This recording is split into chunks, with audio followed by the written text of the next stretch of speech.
simplifying rational expression. Madali lang naman mag-simplify ng rational expression. Okay? So, kapag ganyan yung given, 30x raised to 5 over 45x raised to 3. Kapag ganyan, ifa-factor lang si 30 and 45. Ano ba ang factor ng 30? So, ang factor ng 30 is 15 times 2. Okay? Since may x raised to 5 siya, times lang din natin siya. So, x times x. Okay, so, 1, 2, 3, 4, 5. Okay. Over. Factor ng 45 is 15 times 3. Okay. Then, x cube times x times x. Okay.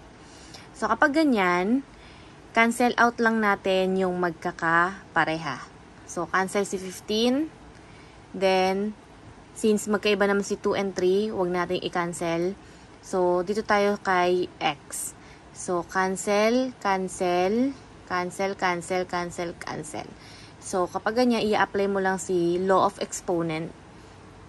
So, magiging 2 over 3. So, sorry, 2x squared over 3. Okay? So, eto na yung sagot. Ganyan lang po mag-simplify ng rational expression. Okay? Next, x squared plus 2x minus 8 over x squared plus 7x plus 12. Since meron tayong x squared dito, i-factor natin. So, pa-factor natin yung mga ito. So, x, meron dito isang x, paghiwalayin natin. Then, dito may isang x. Okay? Then, isip ka ng number na kapag minultiply, ang sagot is negative 8. So, pwede dito plus 4. X plus 4 and then x minus 3. Minus 2. Ayan.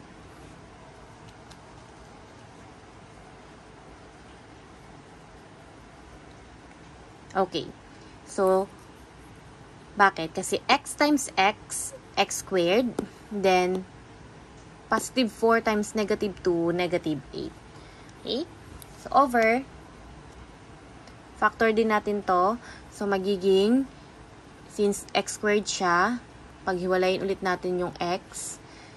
Kaya magiging x.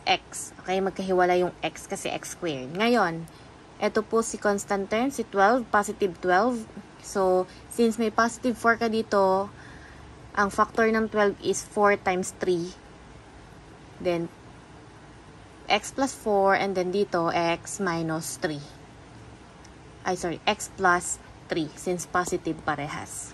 Okay? So, again, ang factor ng x squared plus 2x minus 8 over x squared plus 7x plus 12 is equals to x plus 4 times x minus 2 over x plus 4 times x plus 3.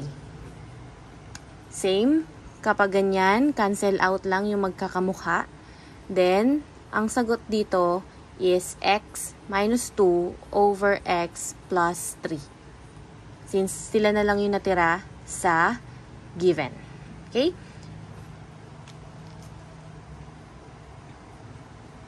Next is 5x squared minus 15x over 8x minus 24.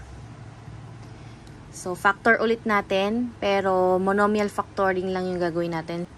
Since 5x squared dito, magiging, ilabas natin si 5x times, isip ka ng number na kapag minultiply, ang sagot ay negative 15x. So, pwedeng, isa dito yung x minus 3.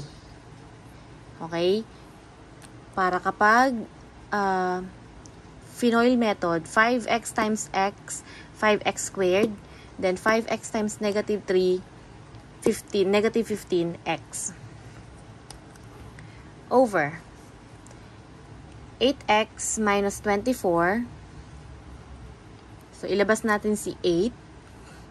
Monomial factoring lang, and then x minus 3. Okay? Kasi 8 times x is 8x. 8 times negative 3 is negative 24. Okay? So, ganun lang. Kung nabibilisan ka sa video ko, pwede mong balikan at i-post kung gusto mo para mas maunawaan at maintindihan mo ito. Okay?